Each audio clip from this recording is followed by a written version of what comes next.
ശ്രീരാമശരണം സമസ്തജഗതാം രാമം വിനാ കാഗതി രാമേണ പ്രതിഹന്യതേ കലിമലം രാമായ കാര്യം നമ.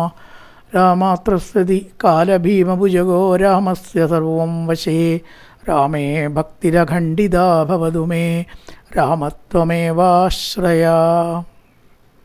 നമസ്കാരം. സന്ധ്യാവന്ദനത്തിലേക്ക് എല്ലാവർക്കും സ്വാഗതം. പ്രിയരെ, ഇന്ന് ഞായറാഴ്ച ഇന്ന ദൈവത്തിന് അല്ലെങ്കിൽ ഇന്ന ദേവതാ ദേവി എന്നൊന്നും സാധാരണ ഇല്ല എന്നാണ് ശരിക്ക് പറയുക. ചില സ്ഥലങ്ങളിൽ ദേവി ഞായറാഴ്ച കണക്കാക്കുന്നുണ്ട്, ചിലർ വെങ്കടേശ്വരനെ കണക്കാക്കുന്നവരുണ്ട്. സൂര്യവംശത്തിൽപ്പെട്ടതാണ് ശ്രീരാമൻ. ഇപ്പോൾ സൺഡേ എന്നാണല്ലോ പറയുക. സൂര്യനുമായി ബന്ധപ്പെട്ടതായതുകൊണ്ട് രാമന് പ്രാധാന്യമായിട്ട് അങ്ങനെ കണക്കാക്കുന്നു. എവിടെയും അങ്ങനെ ഒരു സ്ട്രിക്റ്റ് നിയമം ഈ ഞായറാഴ്ചയ്ക്ക് ഇല്ല എന്നാണ് സാധാരണ എൻ്റെ അറിവ്. എന്തായാലും രാമനെ എടുത്തു എന്ന് മാത്രം. സംസ്കൃതത്തിൽ ഈ വിഭക്തി മനസ്സിലാക്കാനും പഠിക്കാനും പല ശ്ലോകങ്ങളും ഉണ്ട്. അതുകൊണ്ട് മേപ്പത്തൂരിനോടൊറ്റയാണ് വിഭക്തി ഉറച്ചോ എന്ന് ഗുരുനാഥൻ ചോദിച്ചപ്പോൾ ഒരു ശ്ലോകമാണ് ചൊല്ലുക ചെയ്ത്.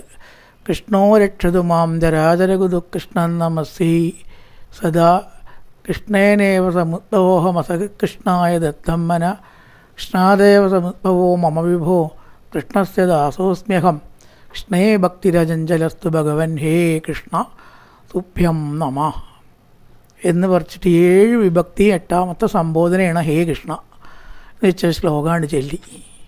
അപ്പോൾ വ്യാകരണം പഠിച്ചത് മതി എന്ന് പറഞ്ഞു ഗുരുനാഥൻ. ഏക്ക കഷ്ടിച്ചായി എന്ന് സമ്മതിച്ചു എന്നാണ്.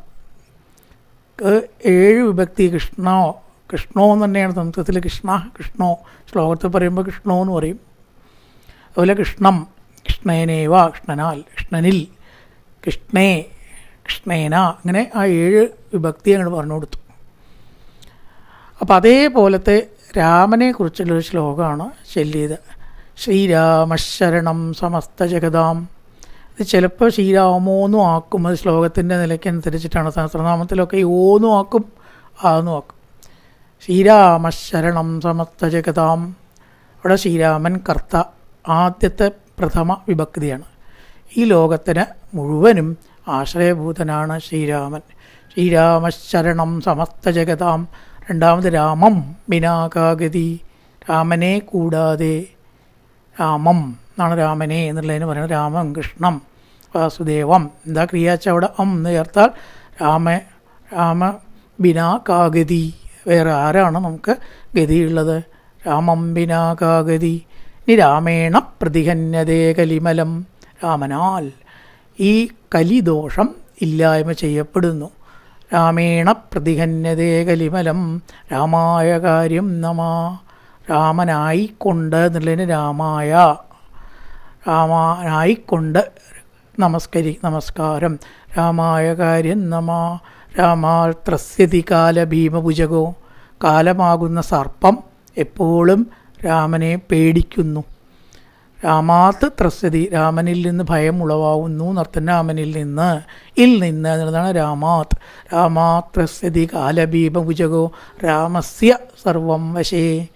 രാമന് എല്ലാം വിധേയമാണ്. രാമന് വശമല്ലാത്തതൊന്നുമില്ല. രാമസ്യ സർവം വശേ. രാമേ ഭക്തിരഖണ്ഡിതാ ബോധുമേ. രാമനിൽ എനിക്ക് സദാ ഭക്തി ഉണ്ടായി തീരണമേ. രാമേ ഭക്തിരഖണ്ഡിതാ ബോധുമേ. രാമ ത്വമേവാശ്രയ. ഹേ രാമ, അങ്ങല്ലാണ്ട് എനിക്ക് വേറെ ആശ്രയമില്ല, അങ്ങ് മാത്രമാണ് ആശ്രയം. ഇങ്ങനെ 8 വരികൾ, ശ്ലോകത്തിൽ ആ വരികളിൽ 8 വിഭക്തി ഉൾക്കൊള്ളിച്ചുകൊണ്ടുള്ള ഒരു, അതായത് വിഭക്തി അതിലാവും ചെയ്തു. ശ്രീരാമനെ ഗുണഗണങ്ങളൊക്കെ പറഞ്ഞ് വന്ദിക്കലുമായി. അങ്ങനെ പണ്ട് കുറേ ശ്ലോകങ്ങളൊക്കെ ഉണ്ട് എന്നുള്ളതാണ്. അതേപോലെ തന്നെ കൃഷ്ണേനേവ സുരക്ഷിതോകം അസകൾ കൃഷ്ണായ ദത്തമ്മന എന്നൊക്കെ പറഞ്ഞിട്ട് കൃഷ്ണനെയും. എന്തായാലും ആ ശ്രീരാമചന്ദ്രൻ നമ്മളെയൊക്കെ രക്ഷിക്കട്ടെ. അവസാനം വരേക്കും ധർമ്മം മുറുകെ പിടിച്ച് എങ്ങനെ ആചരിച്ച് കാണിച്ചു കൊടുക്കാം എന്നും കൂടി ലോകത്തിന് കാണിച്ചു കൊടുത്ത ആളാണ്. അഹം ധർമ്മസ്യ വക്താരം കർത്താതനുമോനിത ദശമസ്കന്ധത്തിൽ ഭഗവാൻ പറഞ്ഞു, നാരദ, ഞാൻ ധർമ്മം പറയുക മാത്രമല്ല അത് ആചരിച്ച് കാണിച്ചു കൊടുക്കും കൂടി ചെയ്യുന്നുണ്ട്. അപ്പം അതിന് ഉത്തമ ഉദാഹരണമാണ് രാമൻ. ഇപ്പോൾ ലോകജീവിതം എങ്ങനെ വേണം എന്ന് കണ്ടുപഠിക്കാനുള്ള ഉത്തമ ഉദാഹരണമാണ് ശ്രീരാമചന്ദ്രൻ്റെ കഥ, രാമായണം. അതിപ്പോൾ 9 ദിവസം കൊണ്ട് രാവിലെ മുതൽ വൈകുന്നേരം വരെ പറഞ്ഞാലും തീരാത്ത കാര്യമാണ് അല്ലേ. ഒരു ശ്ലോകത്തിൽ ഒതുങ്ങണ വിധത്തിൽ ചെറിയ സമയത്തിൻ്റെ ഉള്ളിൽ രാമനെ ഒന്ന് സ്മരിച്ചു എന്ന് മാത്രം, അത്രയേ ഉള്ളൂ. ശ്രീരാമശരണം സമസ്ത ജഗതാം രാമം വിനാകാഗതി രാമേണ പ്രതിഹന്യതേ കലിമലം രാമായ കാര്യം നമ. രാമാത്രസ്യതി കാലഭീമഭുജഗോ രാമസ്യ സർവം വശേ രാമേ ഭക്തിരഖണ്ഡിതാ ഭവതു മേ രാമത്വമേവാശ്രയ. എല്ലാവർക്കും നല്ലൊരു സന്ധ്യ ആശംസിച്ചുകൊണ്ട് നിർത്തുന്നു. നമസ്കാരം.